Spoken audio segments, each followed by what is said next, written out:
Hello, beautiful people. Welcome to another Body Odor vlog. This is number 76. At this moment, if you're viewing the footage, I didn't know where to go. So basically, I just went to a random spot. I drove to a random spot and started walking for about 40 to 50 minutes straight. I'm thinking about actually going. I know there's some malls nearby, like Aventura Mall. And Aventura Mall is like one of the biggest malls in just the United States. I don't know if it's in the top 10. I know it's definitely in the top 20 of the top 20 biggest malls in the United States. So I'm thinking about possibly using my GoPro to go to the mall one day and do some, GoPro footage on that. I've been thinking about going to South Beach, but in this particular video footage, I just randomly just drove to a spot and just started walking straight down closer to the beach. I never actually went to the beach or met to the beach, but yeah, that was just the plan. But before all that, I wanted to actually respond to some questions that I've gotten over the past week.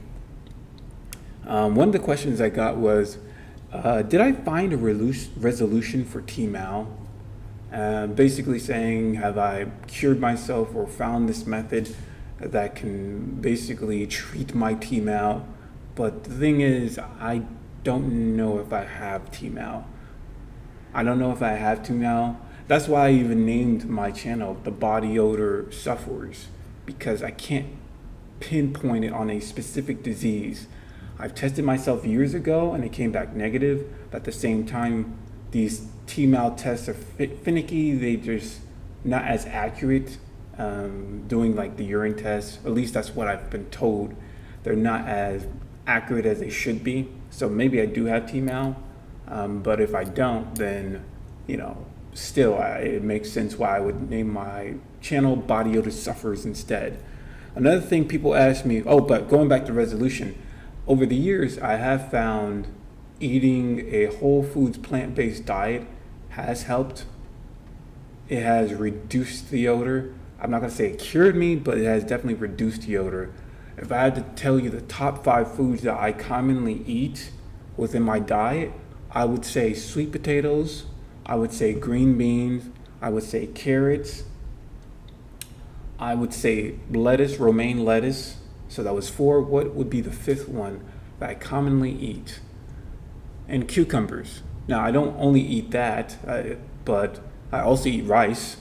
If you want some type of, I know a lot of people have trouble gaining weight with this diet, so I would definitely say to add more rice in your diet.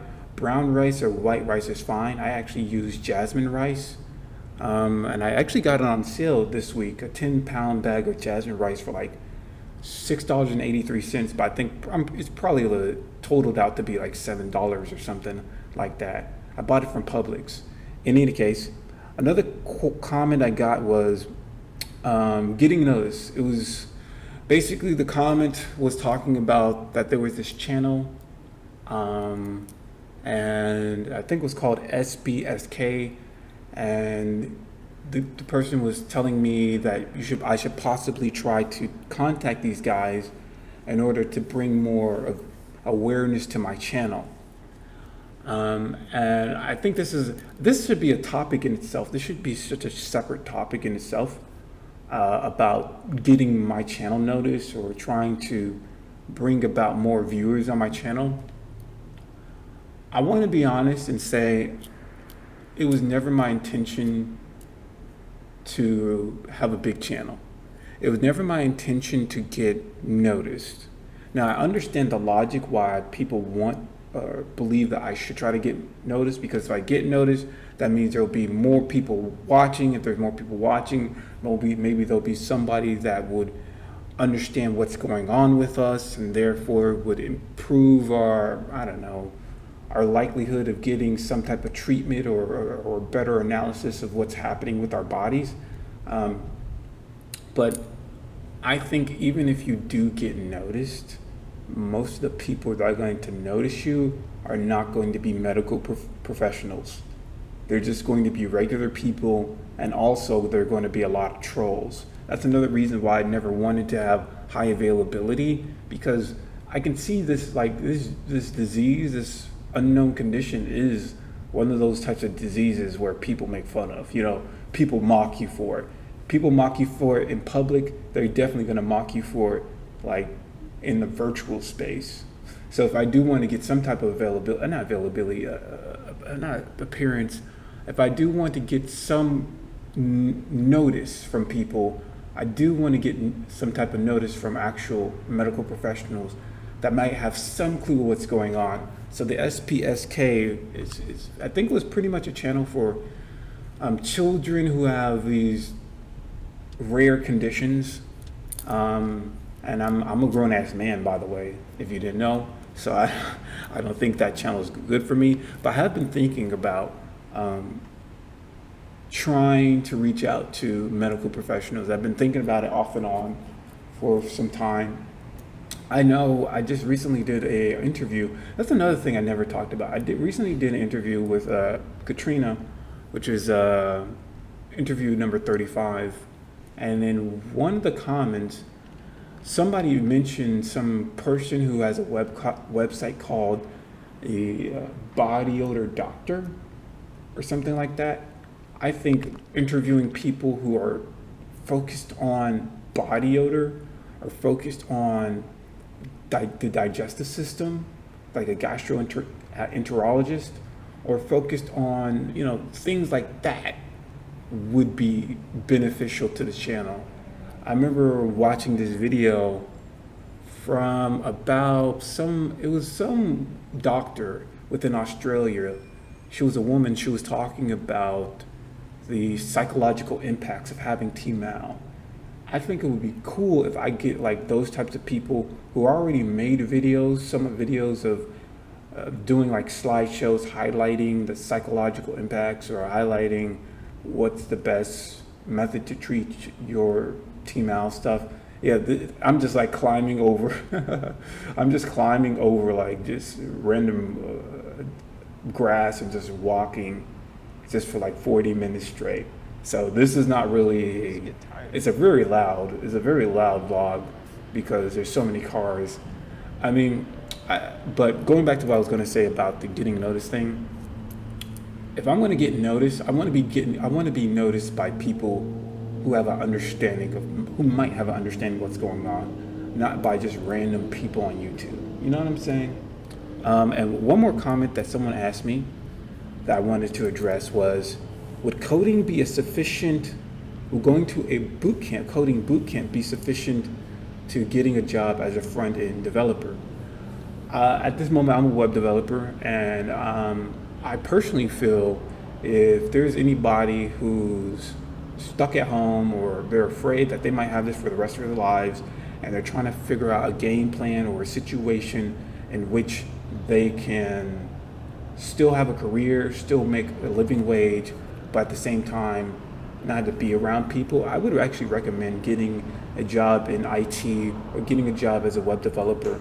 And what this person asked me in terms of getting a job or should you go to a boot camp, and basically boot camps are, I guess they're basically these camps, these training camps that give you like a 4 to 8 week course, and you stay there for about, as if you're working a full-time job, you stay there for like 8 hours a day for 5 days for 4 to 8 weeks, and they'll train you on the essentials of HTML, CSS, JavaScript, or they'll train you on like backend languages like Java, Spring, or .NET, or MySQL, or SQL, or whatever. And they will train you on this, and then for some boot camps, they have like connections. So after you have completed this boot camp, they can connect you with employers that are looking to hire junior or entry-level developers. So I do think there are definitely pros to getting boot camps.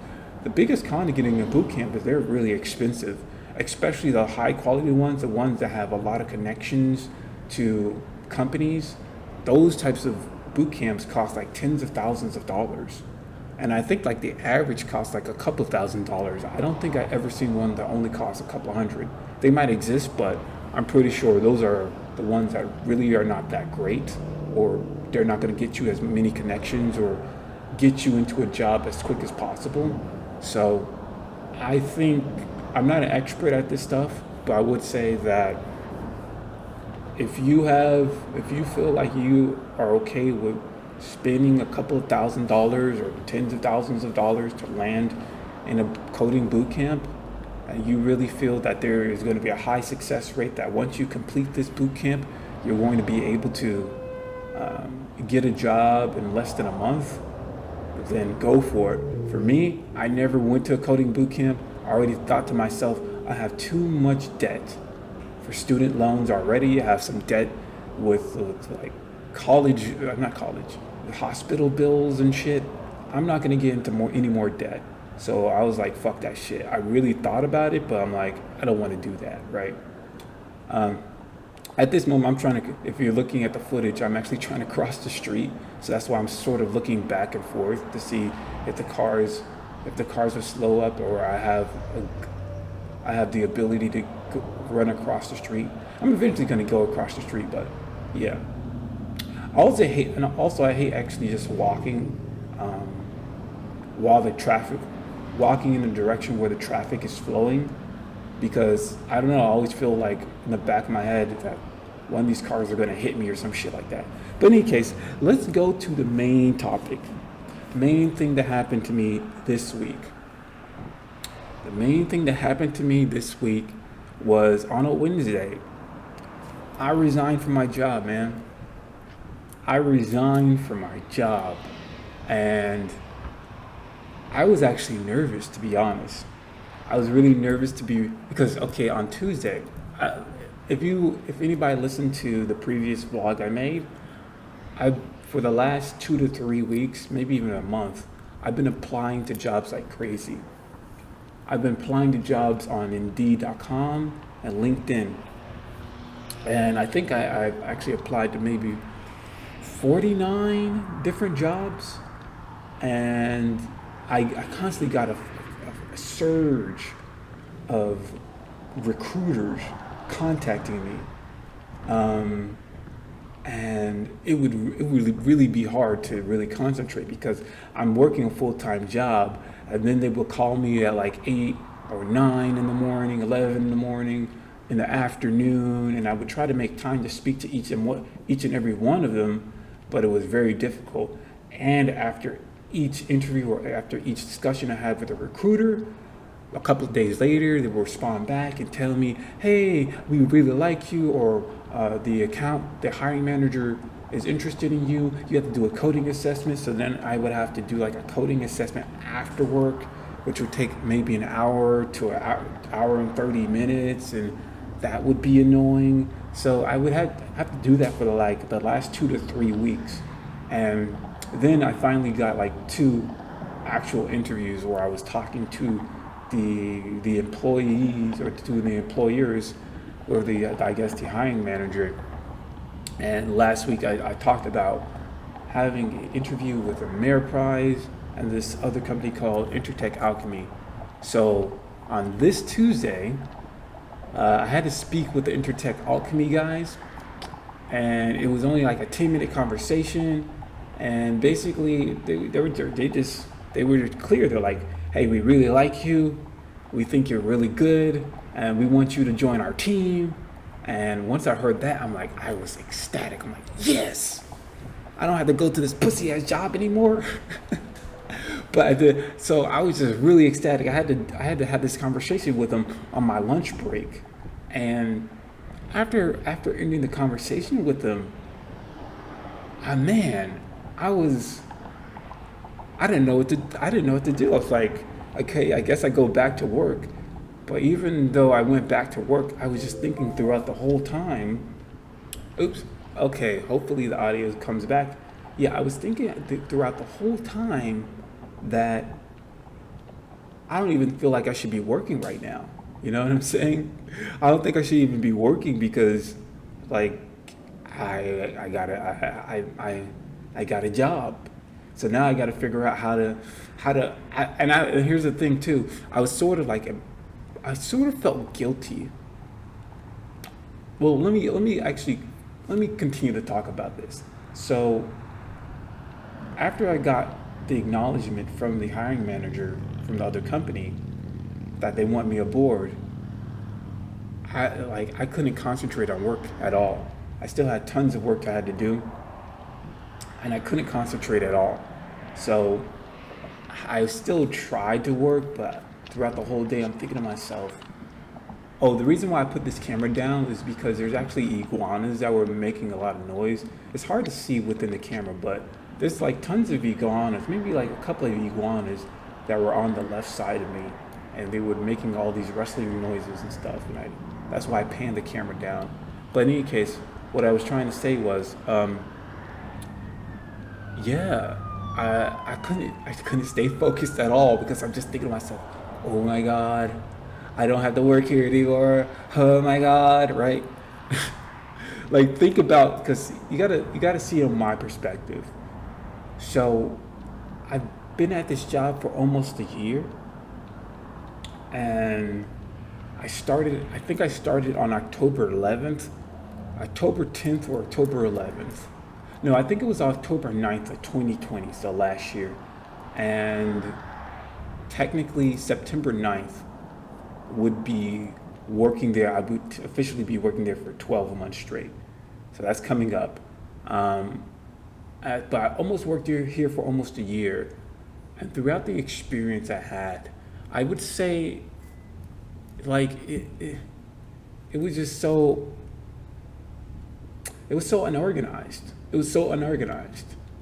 Matter of fact, it only actually makes sense why they actually hired me because I think they needed so many people, and a lot of these guys that they employed were actually pretty good developers and stuff like that. But I think it was a red flag for me, looking back on it, that they didn't make me take a coding assessment, because most developers or most companies do.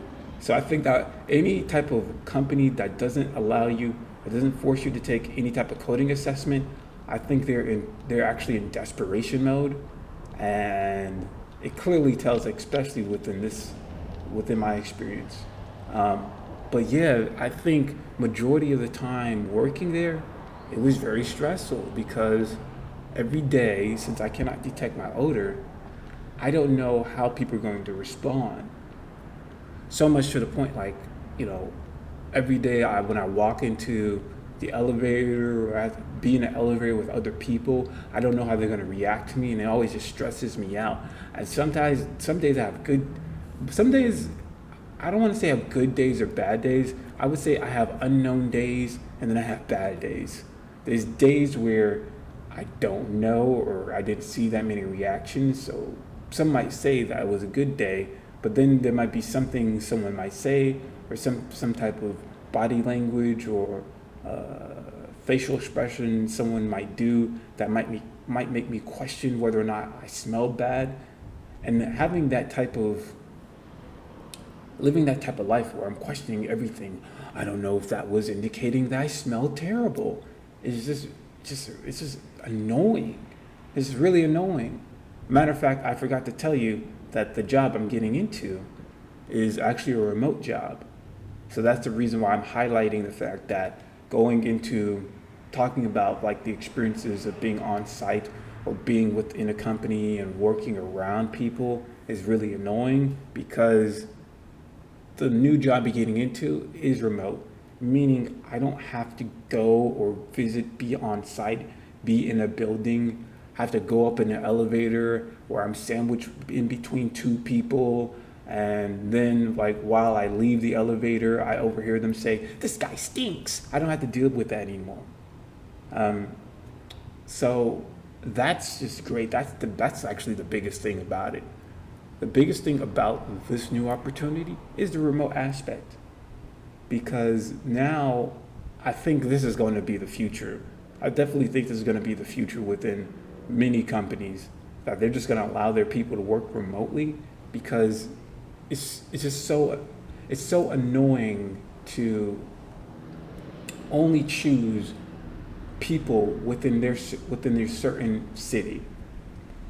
I don't really think it's that beneficial to work on site. I think there are certain circumstances where it makes sense that you have to be in the office to work on site and to just, basically be around people and collaborate. But at this moment, like we're in the year 2020, this is the future, god damn it. Like we have virtual cameras. We can talk to people hundreds of miles away. This is not like the 1970s where you have to, you know what I mean? This is not the 1970s where you have to be right next to a person in order to communicate with them. Like this is not the point. Like it's like we have gadgets or instruments where we can put this instrument or device in our pocket, pull it out, and then video record ourselves or communicate with other people across the world, showing our face, transmitting audio and video hundreds of miles away. I used to, when I was a kid, when I was in the 90s, and I used to see this movie called Total Recall. There's this part in Total Recall with like Arnold Schwarzenegger, where he's like on Mars or whatever. There's this part in the movie where he was actually several scenes in the movie where they were communicating on through the phone, and they were showing their faces, and they were like having these like basically these FaceTime events. And I remember seeing that as a kid, and I'm like, whoa, that'd be so cool in the future. But now, like 20 years later, we have that technology, and it's even better because it's not in this big clunky phone. It's a device that we can put in the palm of our hand, or we could put it in our pocket and just use it at any time as we want. Like we're in the future, goddamn it. You know, that's the point I'm trying to make. And I'm saying all that to say, like, I definitely see like as time progresses, there's going to be more and more opportunities to be remote, or to get remote opportunities. I think at this time, I think it's the best time in the world to have T-mail, even though again nobody wants to smell like shit or to smell awful. But as time progresses, there's going to be more and more options available for people who cannot be out in public or who cannot even work in public, because there's going to be more and more opportunities to work remotely or to have these delivery services to deliver groceries or other items to you. So I think that's the greatest thing about it. Like with Instacart, with other, what's that other shit called? Grubhub, Uber Eats. I could technically stay in my apartment/condo for the rest of forever and just get deliveries done with Grubhub and Uber Eats and eat whatever I want. Which is another thing that someone asked me when I said in my live stream, I actually broke in my live stream, hey, I actually got another opportunity, it's remote.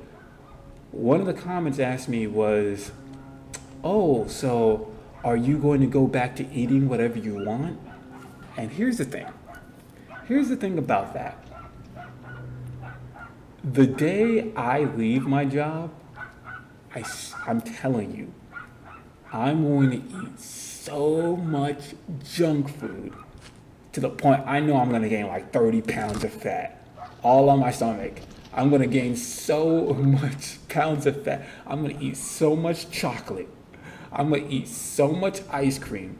I'm going to be doo-dooing ice cream for the next 3 weeks. I'm going to be doing straight dark chocolate for the next 3 weeks. Straight up, to be honest. I mean, maybe that was TMI. There was too much information. But I'm just trying to make a point here. I've been depriving myself of delicious junk food for like almost a year, And now I have the opportunity to eat, to eat like Oreo cookies, or because I was actually shopping for I was looking through, I use Instacart, and I've been compiling a list of all the goods and goodies that I can eat that I want to eat so badly. Like I've been thinking about eating Oreos, And there's so many different varieties of Oreos. If anybody hasn't been looking at Oreos for the past couple of years, they have so many different varieties of Oreos. They have so many different varieties of Pop Tarts.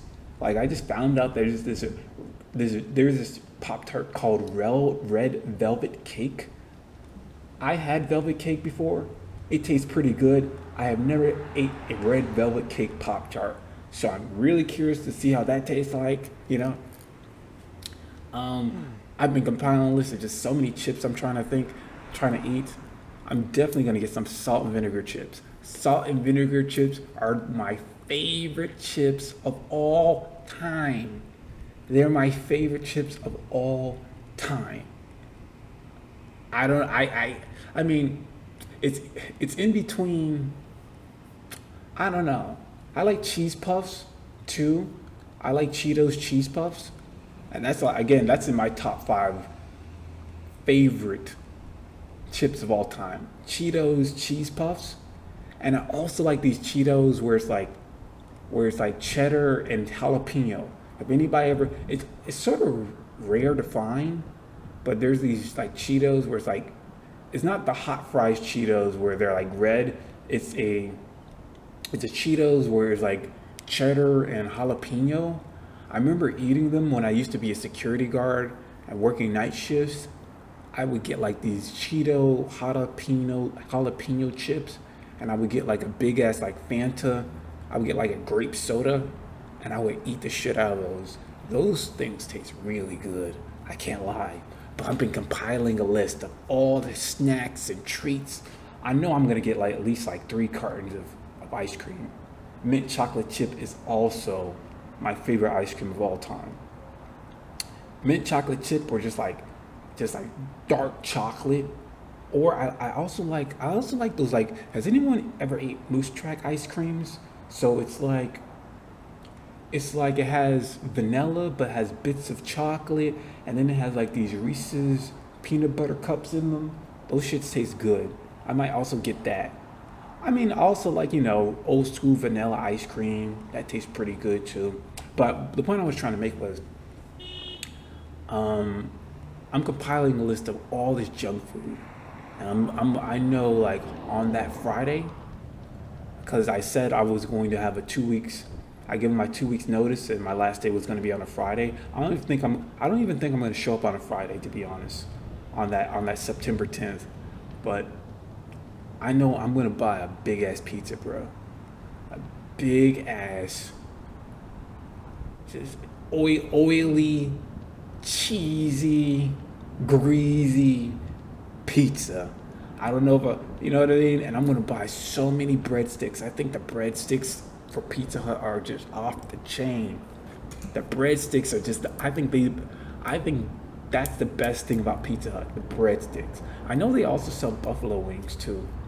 And then I was thinking to myself, like, what is the biggest, if I could eat at one place, what's the place I want to eat at the most? Do I want to really eat at Pizza Hut? Or do I really want to eat at Wingstop? Because I like wings too. And I like buffalo. I think Wingstop buffalo wings with the French fries, top tier. Top tier. And they have so many different types of buffalo wings. I only ate like one. I only ate Wingstop for once. No, that's not true. I ate Wingstop several times in my life, but I don't think I tried all the different versions of Wingstop wings. And then there's KFC. I haven't eaten KFC in some time. And then I was thinking to myself, you know how like McDonald's has these like 99-cent burgers? Where you can buy these small ass hamburgers for 99 cents.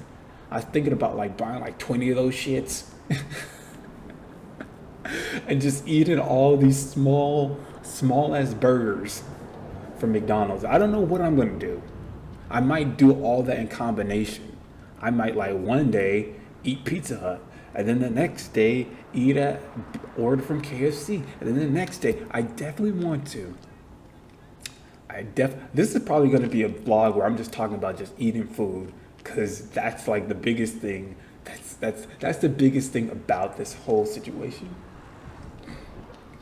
It's just like eating tons of food that I was not able to eat. And I've been really thinking about pancakes. I think the biggest thing I'm probably gonna eat is I really like pancakes. And I haven't eaten waffles in some time, so I'm thinking to myself, shit, I know there's an IHOP nearby me, but there's not a Waffle House nearby me. So I'm thinking to myself, should I go to IHOP first and get a big grand slam of pancakes, slather them with butter on top of butter, and then have some blueberry syrup? Those pancakes, they make some big ass pancakes. I love slathering so much butter on my pancakes. I haven't eaten pancakes in a long time, but I haven't eaten waffles in a long time. So now I'm like, oh shit, which one should I go to? Should I go to Waffle House or should I go to IHOP? And then just order like 8 pounds of bacon or some shit. I'm gonna, like, all my arteries are gonna be clogged. Like the day I finally leave my job, all my arteries are gonna be clogged. I'm probably gonna die from a heart attack based on all the bacon and eggs and butter I'm gonna eat, bro. I'm just gonna eat straight butter. I'm like, I'm joking, but man, I'm gonna slather the shit out of my pancakes with butter. But I'm saying that, the reason why I'm saying that is to say, I'm going to pig out. I'm not going to lie. I'm going to pig out, but I genuinely enjoy eating a vegan diet. I genuinely enjoy eating, it's like lettuce and then having like a sweet potato and then having, I always have this is my common meal I almost eat almost every day. I have tofu. I actually cook tofu. I cook some tofu up. Then I put like sweet potato. Then I put like a cup of green beans, half a cup of like crinkled carrots, and then I just put them in this big container and eat them. And sometimes I put like a cup or so of rice, like jasmine rice, and I just eat that. And all that might weigh like a pound or so, and that's like the biggest meal I have. And I actually enjoy it, to be honest. I enjoy eating the vegan diet. I actually feel better eating a vegan diet as opposed to eating meat all the time or eating refined grains all the time. By the way, just rewatching the footage, I was actually really anxious when I saw all these people pass by me. I didn't want to look them in the eye, but by looking actually at the footage, they didn't react to me. Maybe they did. Maybe I did smell them, but they didn't make any noticeable reactions. I think these couples that actually went past me did say something about I smelled, but it was too far away for me to actually confirm if they did make any mention of my odor. Who knows? It could have been in my head, but what I'm trying to say is this: having a remote job, I'm definitely going to still become a vegan because I enjoy being a vegan. After just eating this for so long, eating like a vegan or vegetarian lifestyle, just eating salads and consuming green veggie smoothies and eating sweet potatoes and just constantly eating just mixed vegetables, I'm accustomed to it and I actually enjoy it. The problem is I never could fully eat all the vegetables I want because I was scared to eat broccoli. I was scared to eat beans. So now having a remote job, now I can start eating beans. Now I can start eating broccoli. Now I can start eating fruit. I was scared to eat fruit. I had this fear that if I ate too much sugar, consume too much sugar from the fruit, I might smell bad. Now I don't have to worry about that crap. I can eat as much apples as I want. I can eat as much cantaloupe as I want. I haven't eaten watermelon in a long ass time. I haven't eaten cantaloupe, watermelon, sugar melon. I haven't eaten bananas in a long time. I love eating just sweet fruit. And now I can include that in my diet and not really, I still have to interact with people because I'm still in an apartment complex, right? So when I have to wash my clothes, I have to go outside, or if I had to get groceries, I have to go outside. So there's still probably going to be people that's going to react to me. But now, like being in a remote job, I don't have to worry too much of the fact of being around people for too long, if that makes sense, right? So I now I can fully go vegan, and at the same time, every now and then, if I want to eat like a big ass pizza, I can, and not fear any type of consequence. I mean, there's still the consequences will still be there because, if I had to go out in public the next day, if I'm forced to go, like let's say I have jury duty or something like that, and I just ate a big ass pizza the day before, yeah, I'm gonna get a bunch of reactions, right? But who goes on jury duty every day, Sometimes there's these moments in your life where you're forced to go out. It's unexpected, but you have to go out. Like let's say, like for example, today or this week, my living room flooded. I never really talked about this. This is something that's happened actually on a Friday. On a Friday of this week, my living room, it didn't flood, but there was I woke up to a pool of water in my living room. So let me give some backstory. So on a Thursday after I got home, the faucets within in my kitchen and actually in the bathroom weren't running at all, and I was like, "What the fuck is going on?" Right? And I'm looking outside because I go outside my apartment trying to check if anybody else is experiencing this, and then I noticed the guy who works at the apartment complex. So then I asked him, hey, I actually told him, hey, my faucets are not working, right? And he's like, oh, there's some asshole who busted some water pipes.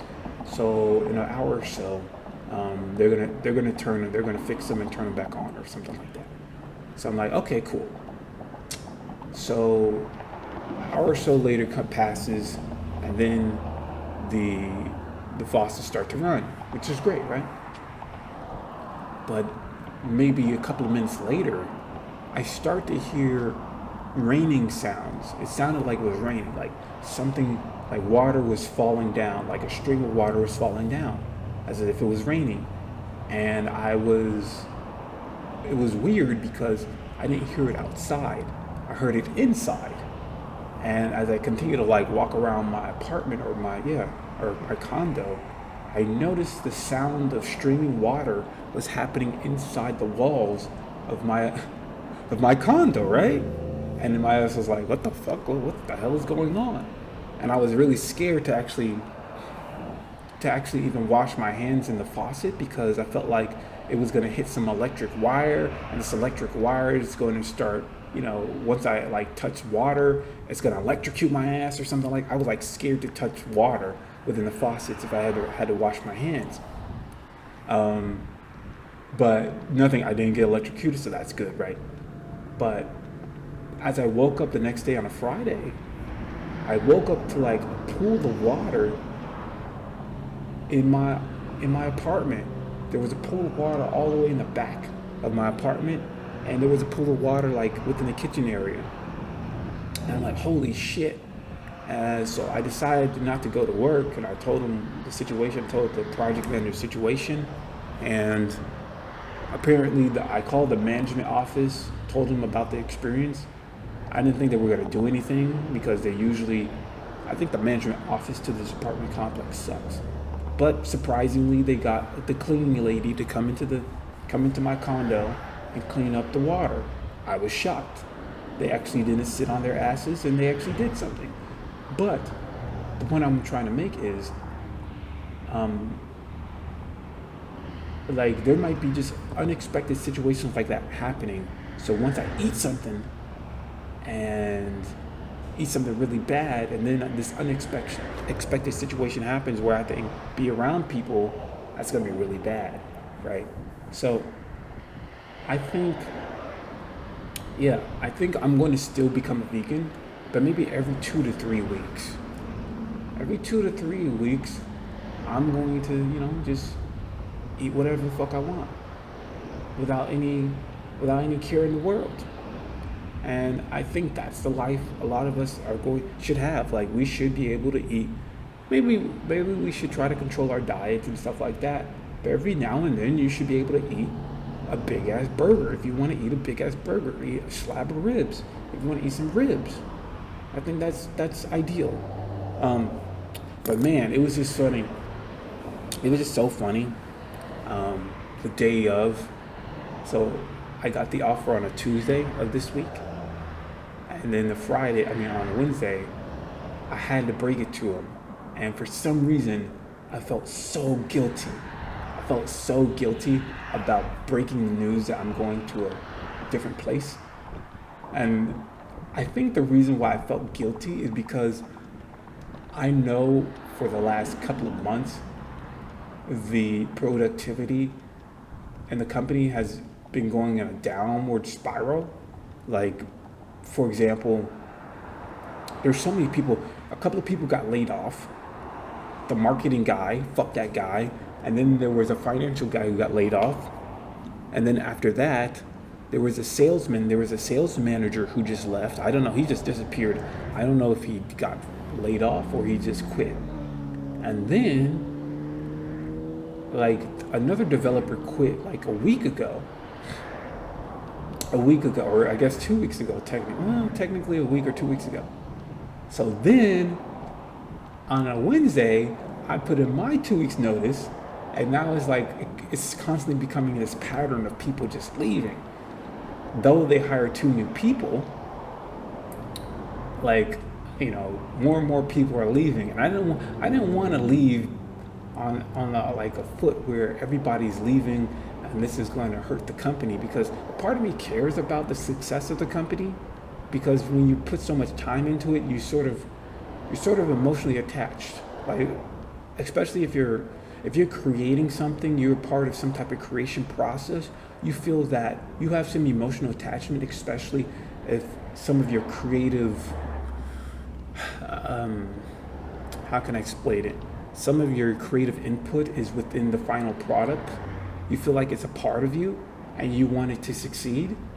But at the same time, how people treated me throughout the past year, sometimes I would, I would say most of the dev team are like Hispanic. And so they would sometimes, a lot of times they speak Spanish or whatever. And even though I can't speak Spanish, I could tell when they're talking shit beyond talking specifically about me, because like right when I walk past, like let's say I walk past them to go to the bathroom or something like that, they'll immediately say something in Spanish. They'll be like huddled together and they'll immediately say something in Spanish, and then everybody starts busting out laughing or some shit like that. So I know they're like talking specifically about me, but at the same time, they could have just made a joke randomly on the spot. It could have just been something else. But then there's the other people who can't speak Spanish, and I would overhear them murmur under their breath about how I stink or something like that. So now getting away from that energy, getting away from those types of people, it's just, I don't know, it's great. And it was funny because when I broke the news to my boss, let's say his name is Michael or whatever, he was like so shocked and surprised. He's like, no, because my boss is actually French. He's like, oh, that's very unexpected, because I can't do a French accent that good. That's so unexpected, because I really wanted you to do a couple of things, but if that's not if you want to move on to something else, then there's nothing I can do, or some shit like that. And then, like maybe 20 minutes later, the project manager comes in, and he comes into the office, comes into my boss's office, and then 5 minutes later he said, "Can I have a word with you?" And basically we go into this, this quiet room, have this private conversation, and he's like begging and pleading with me to stay. He was pleading with me to stay. And I'm like, bruh, I can't stay. I just can't. And it's just really funny because people were talking about me and making fun of me, but now I have the last laugh. Yeah, that's it.